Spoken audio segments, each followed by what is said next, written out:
Welcome back to the Media Unrestricted podcast. I'm Chase, And I'm Dylan. and we don't have a lot of topics this episode, but we're still glad you're here to join us for another episode of movie and TV show news. Let's get it started with our Ghostbusters Afterlife review. As you all know, Dylan and I both had a great time with this movie when we got out of the theater, and I really think this movie is just what we have been looking for in a Ghostbusters movie since we had Ghostbusters 2. And like I said in the review, I said I'm actually a fan of the women's Ghostbusters. I had a great time with it, and I can still watch from time to time if I need to. I really find it really fun. But this was definitely the movie for the fans and everybody that they've been asking for. And this is definitely that true Ghostbusters sequel that people have been wanting. I mean, I don't know if a lot of people know, but there was a Ghostbusters video game that came out in the early, I feel like it was around 2011, I want to say, maybe before then. Dylan, maybe you can correct me on that one. But this game is what people kind of consider to be the actual Ghostbusters 3, and as a predecessor, it kind of would work for it perfectly. I know it was remastered for the Switch and PS4 and I think Xbox One. So if anyone get a chance to play that, I definitely recommend it. It's a really fun game. But I love this movie a lot. I just think it was so much fun, and I just knew that was what it was going to be. And as a big Ghostbusters fan, I'm definitely happy with what they did with everything.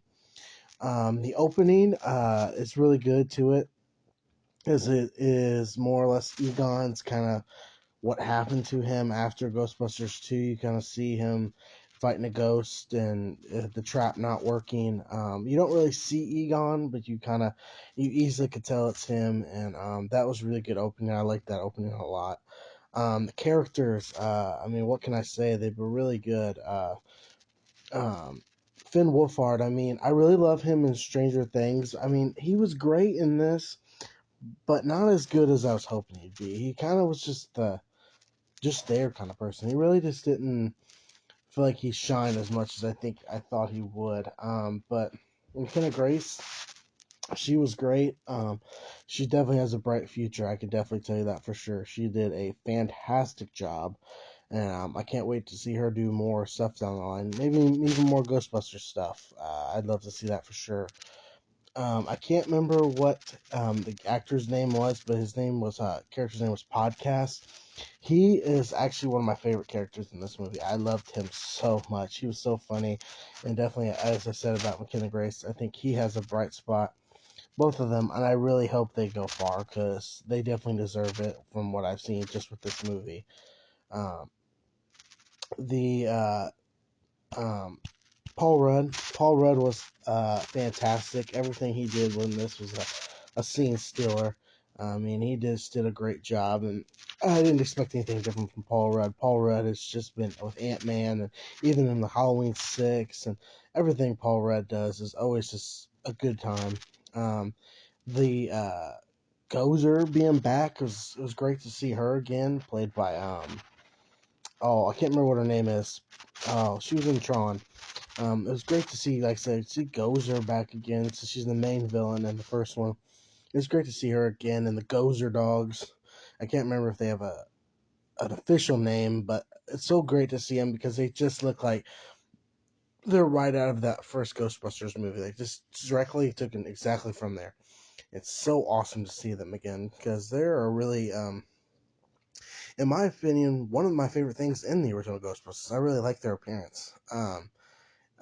And just like the ending of this movie, I know I'm skipping a lot here, but just the ending of this movie, my goodness, it's just so good to see in the fight between them and Gozer, and great to see. As you saw in the trailer, you saw Dan Aykroyd was going to be there, but yeah, we get Bill Murray as oh jeez, I'm having a. But first we go. We have Bill Murray come back, Dan Aykroyd, and Ernie Hudson as their characters. So it's great seeing all of them back. I know they're definitely in that age They definitely show. I know Dylan, you said that after we got out of the movie that Bill Murray's really old, but yeah, I mean he's in his I think early 70s. But I was really nice seeing them all again because I mean Ghostbusters wouldn't be a thing if it wasn't for these three men. But I love them, and I was glad to see them again. It's kind of whenever you kind of see them, it's kind of like just gets the it's kind of like the portals in Avengers, kind of just that excitement level kind of thing. But yeah, they take down Gozer, and we had two post credit scenes for this one. Um, the first one, I feel like the last one definitely is the big one if you need one. Um, but the and in that first post credit scene, um, it shows because it goes right before it says and Sigourney Weaver, so everyone's kind of definitely in the theater. I noticed was like, huh, and then it cuts to right there. It's Sigourney Weaver's character and Bill Murray's. They're doing like what Ray did in the first one with the cards. Not Ray. Oh my goodness, why am I forgetting Bill Murray's character? He's my favorite character. I shouldn't be doing this. Anyways, like they're doing the cards um, and she's kind of giving him payback for what he did in the first movie. So that was just kind of like the funny one, but it's still great to see Sigourney Weaver in another Ghostbusters movie. And then the last one, like I said, this one's kind of the big one. If we get a Ghostbusters sequel, it shows Ernie Hudson's character buying the old firehouse, which they turned actually into a Starbucks. They say earlier in the film. So he buys it back, and they have bring in Ecto One in, um, and then like a red light comes on, like a warning light where they keep all the ghosts and stuff. So then it cuts to black. So I don't know who's in there or what that means, but I feel like if they are setting up a sequel, what I think they are doing is gonna have a Ghostbusters movie with just the original guys doing it again, which I'm not gonna lie, I would love to see. I mean, I know they're old and everything, but I would just love to see all three of them just doing a solo Ghostbusters movie again. You know, of the new characters or anything, just them. I don't know if that's what we're gonna get, but if we do, I really would love to see it, just because I just think it would be great to see it just one more movie. But yeah, I love this movie so much. I definitely recommend you go see it. It's definitely worth it. Even if you're definitely a Ghostbusters fan, you gotta see it. Even if you're not, still give it a try. I think you'll have a great time with it. I give it an 8 out of 10. Dylan, what did you think of this movie? I mean, I know, like I said, you liked it. What were your full thoughts on the film? Yeah, as you know, I really loved it a lot. I gave it an 8.5 out of the theater. Saw it a second time this past weekend with a few of my friends and my special girl, and I loved it even more second time. I'm really confident in bumping my grade up to just a solid 9. Like I felt like it was even better the second time, and it still got me emotionally seeing it a second time. Like our discussions are full spoilers, so like just seeing Egon come back at the end, helping McKenna Grace's character and standing alongside the other Ghostbusters and all that, like it just really got me. It's kind of starting to make me choke up a little bit now just talking about it, because then they like talk like I'm sorry that like they apologize and they're like I'm sorry we didn't like keep up with you, and I'm sorry that I treated you how I did. And he obviously like they don't have Harold Ramis there to do the voice, so they just had his CGI character like nodding and like yes I understand, and it just really made me choke up. And all the characters were like all the original characters that came back at the end, they were really true to their characters from the original movie. Bill Murray's character felt exactly like the same character. Dan Aykroyd's character, to me it felt like he was ripped straight out of the 80s with the lines they gave him, which I absolutely loved. And I loved seeing Ernie Hudson there too. He's one of my favorite Ghostbusters from that original movie, even though he shows up about halfway through it. And yeah, going with everything you said, I love the movie. McKenna Grace's character to me is one of the best aspects of this movie. I'm thinking mainly because the movie kind of centers around her character a little bit, because she's like the Egon sort of these new kid Ghostbusters, and they flesh out her character a lot. and she's really funny too. Even though some of her jokes I like cringe at, but it's like it's like a laughing kind of cringe because it's like a 12-year-old scientist child trying to make jokes. She even says in the movie that she has emotions. She just expresses them differently than other people. But Paul Rudd was also another standout. He was funny as always. I loved his character in this. I also agree with you, Chase, that Finn Wolfhard's character was severely underutilized in the movie. He was relegated to pretty much just a background character that they gave very few lines to, which is really disappointing because, like you said, he was great in Stranger Things, which I agree with. They didn't really give him a whole lot to do in this movie other than being the kid who discovered the Ecto One in the dirt barn and fixing it up, and then falling in love with the other girl character that works at Spinner's, that diner place. But I do love what they did with his character later on in the movie, bringing him around from being the annoyed brother, the annoyed big brother, to being the supportive big brother that helps out his sister and her friend podcast. And I just love how all the cast just like comes together and it feels really nice and wholesome. And then, like you said, I really loved that they brought Gozer back. And also, what you said earlier, the two dogs do have a name. I guess you just forgot. It's the Keymaster and Gatekeeper. Because the Gatekeeper went into the mom's body and the Keymaster went into Paul Rudd's body. Whenever they have sex, that's whenever Gozer comes back, Because in the original one, it was I feel bad for remembering his name, but it was the main dad from Honey, I Shrunk the Kids and Sigourney Weaver's character. Remember, they had sex in the original movie, and then they went up to the top of where Gozer comes down, and then they turned into the dog. So that's how that happens, and that's who they are. But yeah, overall, I really loved this movie, and like I said, I saw it a second time. I'm bumping my 8.5 up to a solid 9. I absolutely adored this movie. And moving on to our next topic, the League of Super Pets, I believe that's what it's called, finally got its first trailer. I know we kind of talked about it, I think, few episodes ago, and I thought this trailer was really fun. I really don't know how it's going to be and play out and everything, but I had a really fun time with this trailer. Dwayne The Rock Johnson is Crypto, and John Krasinski is Superman, and Kevin Hart is Batman's dog. I can't remember who else is in it. I think Kate McKinon's in there too. But I really had a fun time with this trailer. And I remember, Dylan, you said during DC Fandom that you wish this would have been live action. But I think animated was definitely the way to go. I feel like live action would have just, I don't know how that would have fully worked out. But I think animated was definitely the way to go. And like I said, I love this trailer so much. I really thought it was really fun, and I really think this movie could be a fun movie. Dylan, do you have any interest at all in seeing the League of Super Pets? I really would love to know your thoughts. My thoughts on this trailer is that, like, I wish I could love it as much as you did, but I just don't. Like, I saw it and I was just very unimpressed with it. Mainly because, like, there's a criticism I saw going around online. I can't remember who it came from but I agree with it.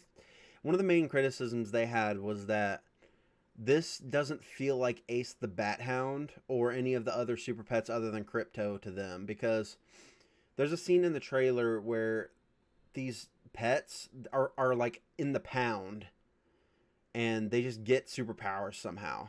But it's just like, if they were supposed to be like I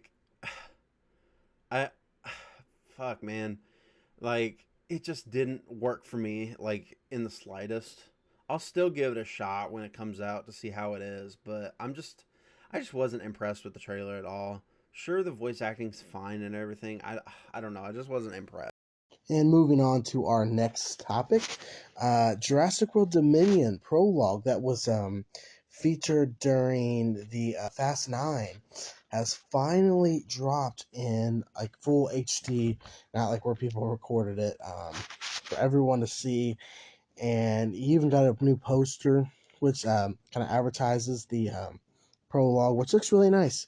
You got here, Dylan, if you pull it up for everyone to see, like the kid kind of looking at, like you can see kind of like the mouth of the T Rex, and then on the back screen you see where the T Rex is at the drive-in. I really kind of like this poster. I think it kind of does what it needs to do. I mean, it's nothing like spectacular, but it definitely is exciting to see it. But how this prologue goes, it shows like dinosaurs, like back in the back in the old times, 65 million years ago, just kind of living and doing everything. And then we see the T Rex and the Giganosaurus. I'm probably saying it wrong. Giganosaurus. We see them fight each other, which we've seen it in Dino Crisis 2. They fought each other, and it's the exact same result. The T Rex meets its demise, and then like the mosquito sweeps in and kind of takes the blood off of it, and then it cuts to modern time with the you see before the drive-in. We got to there actually,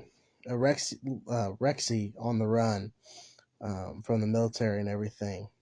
Then we cut to the drive-in, and she just wrecks the drive-in. She mean just destroys the whole thing. I just, that is something I have definitely always wanted to see. I mean, we had that in the Lost World Jurassic Park, just the T-Rex destroying the town. If you ever want to see that movie, you kind of understand where I'm going with, kind of. But this was, I mean, she just is full destruction. Then she gets chased away, and they lose her, and then it says to be continued in 2022. But when this was in theaters, they actually had something different. They had like little montages of the film, so they cut that out and just cut to this. But I really, really enjoyed the whole 5 minutes of this. It was so much fun. Definitely gets me back in that Jurassic World mood. It did everything right, and definitely with that to be continued, it just gets you more excited. And I really think this movie has a chance to be something really special and really something amazing. And definitely, I think for people who kind of want that horror element, I think we're going to get it in this movie. I really do. I really think we're going to bring back the horror element to Jurassic Park like the first one did at times. But this movie comes out in June 10th of 2022. I'm so excited. I can't wait to see it. I know IMAX is definitely the way to go to see it. So stay tuned for more Jurassic World Dominion news. This is only the beginning, I'm sure. But Dylan, what did you think of this, man? Did you get a chance to see it? Did you like it? What did you think, man? I really got to know your full thoughts. Yeah, I really liked it. I really liked how they started it out going back 65 million years and then cut into the present day where you just see a T Rex just running rampant through a drive-in movie theater. But my only criticism of it is that the spotlight that's on the helicopter was really distracting throughout the whole trailer.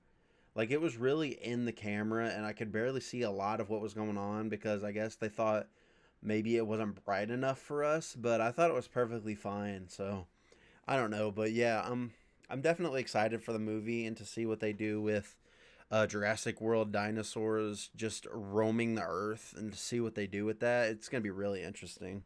And moving on to TV show news, Chucky episode 7. Um, the review for it. I really, really love this episode toward the end. It was a fun episode all around, but toward the end, man, this got really exciting. Um, how it all went down, we had at Junior's, his mom's like at their funeral and everything. Junior comes to Jake and blames him for her death, and then he punches him. And then Tiffany shows up unannounced and kisses Logan. So we always kind of they leave you there wondering what's going on there. But meanwhile, we cut to Andy and Kyle. They're at a gas station to take a break and get something. Um, but Andy abandons Kyle at the gas station because he wants to do it himself. He he loves Kyle. He just couldn't see him going up against this. Um, but Devin then announces that he will be leaving Hackensack to live with his aunt in New Jersey, um, following his mother's demise in the last episode. But Lexi's mom was doing a town meeting, and she was talking and everything, and decided that she's going to continue the annual like thing they have of showing Frankenstein, and there's going to be a surprise guest. So I don't know who that is, and maybe we'll find out next episode if they're going to meet their demise, whoever that guest is. But Chucky acquaints Junior, um, join him and convinces him to kill who he believes is responsible for letting his family fall apart, which is his dad. Um, but Jake steals money from Logan and runs away. Um, and then it cuts um, to Tiffany approaching the Wheeler house looking for Jake, but Junior tells him that she's not here. Um, and he kind of wants to know, who are you? Um, and she tells him not to mention her appearance being here. But then Devin tries to break into Chucky's childhood home, and he frees Nika from her restraints, but she quickly turns back into Chucky and everything. And then Chucky, so she takes Devin hostage. But Chucky convinces Junior that Logan is the bad guy. Logan's the one that cheated on um, Bree with Tiffany. So we finally find out that's why. Um, so Junior proceeds to beat Logan to death with the Chucky doll. And then we cut to Andy arriving to their house as Junior and Chucky both stare out the window, setting up next week's final episode. And I'm really excited to see how it goes. I really think they ended it on a special way. Because definitely you see in the background all these Chucky dolls. So I don't know what they're going to do. Chucky's going to possess those two, how it's going to go down. I'm very excited to see how it finishes. And hopefully, sometime here soon, we'll get a season 2 announcement because I really think that's the way it needs to go. But Dylan, did you get a chance to see these episode? And if so, man, what did you think of it? And are you excited for the final episode? Yeah, man, I thought it was a really good episode. I agree with everything you said. Like, another YouTuber I follow named 3C Films, Chris Parker, he makes a good point. He's like, for him, the show would make or break depending on what Chucky's motivations are for coming back to his hometown of Hackensack. And we actually find out in this episode what his motivations for that are. Seeing that Devin got captured, and then whenever he opened his eyes, he just saw a bunch of Chucky dolls there. And to me, that's got me wondering if maybe his motivation is that he wants to put his soul in all the Chucky dolls and then just either release them among a bunch of houses or just try to, or just terrorize everyone in the city and just get as many kills as possible. Like, I'm just really giddy and excited inside to see like what his full plan is in the finale, and to see if any of it might come to fruition, or if like Devin, Lexi, and Jake are gonna stop him, or if Junior, what happens with Junior? Like, since he went the mile that Jake couldn't and actually killed somebody, like what's gonna happen with that? Like, I'm just so excited to see where the show's gonna go, and I just can't tell where it's gonna go in the final episode. And like you said, I really do hope they renew it for a season 2, because I would really love to see this show continue in place of the movies. Don't get me wrong, I love the movies, but I think like the show is doing great, and like since we got 8 episodes of or 7 episodes of the show so far, we've gotten the equivalent of like 2 or 3 Chucky movies in one season of the show. And I thought that like this has just gone great so far. So I can't wait to see where they go from here and how this season wraps up, and if they're setting up for another season, because I really hope they are. Another thing I wanted to bring up that we didn't talk about is that Resident Evil Welcome to Raccoon City was released over this weekend. Chase and I didn't go to see it, mainly because we already went and saw Ghostbusters, and seeing 2 movies in the same weekend is a lot, honestly, for us. But for me, but the reviews from the critics and the audiences are out, and it's as bad as you probably thought it was going to be. Now, a lot of you, including Chase, were keeping open mind and were kind of excited for it. Me, on the other hand, I saw the trailer and knew immediately that it was probably going to be a dumpster fire, because the trailer was awful. Like the trailer was just terrible. Sure, it had some cool moments in it for like that showed video game stuff, but it's just like the trailer was just terrible. Like the CGI was terrible, and like the characters didn't look anything like they do in the games. And it's just like you look at these scores right here. There's 30 reviews from critics that has it at a 27%. There's 100 plus ratings from the audience that has an audience score at 60%. But when you look at other video game movies like Sonic or like what's another video game movie that's come out recently? I just can't remember off the top of my head. But like you keep that in mind when you look at this, and it's just like this isn't good at all, like critically or audience score. Sure, 60% is still like the popcorn bucket, but like if it goes down to 59, I don't know if the 59 is considered rotten or not, but it's getting pretty damn close. And to me, that just goes to show that this movie was going to be the dumpster fire that I thought it would be. Some of the criticisms that people had of it are the CG, um, the fact that it wouldn't this movie would not be good at all for a casual audience because of how heavily it leans into the source material, which is great for people who love like movies that are like so super accurate, but it's just like it wouldn't attract anyone else other than fans of the games.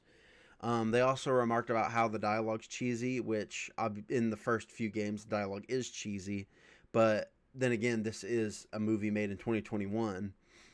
But they also remark a few things about some of the characters, like their motivations and stuff that don't really make sense. Like someone mentioned a line that Leon says, like he's like,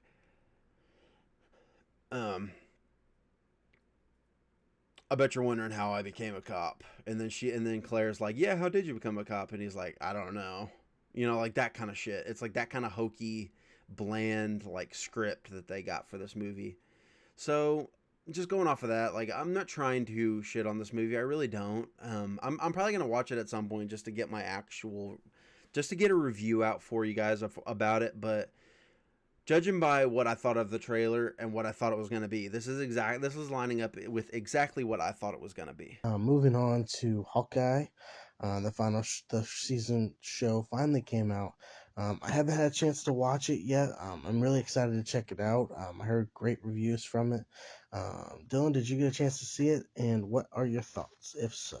Well, Chase, I just wanted to start off by saying, or I just wanted to say, just pretty much, I don't I'd prefer to do a review when we both have seen it, so that way we can bounce off of each other and it feels more natural. Because I know we've done plenty of stuff in the past where only one of us has seen something and reviewed it, but I'd just be more comfortable if both of us have seen it. So I'm going to hold off on doing my review for episode 1 and 2 until next week, whenever you get a chance to see 1 and 2. And then we can just do our reviews for each episode the week after they air.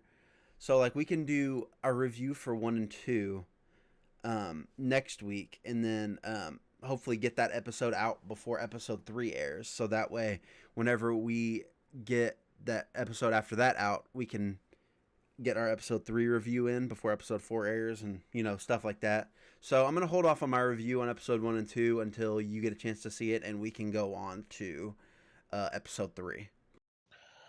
And thank you for listening to this week's episode. We really appreciate it. We hope you have a good Thanksgiving if Dylan gets this uploaded in time. But we will talk to you all next week.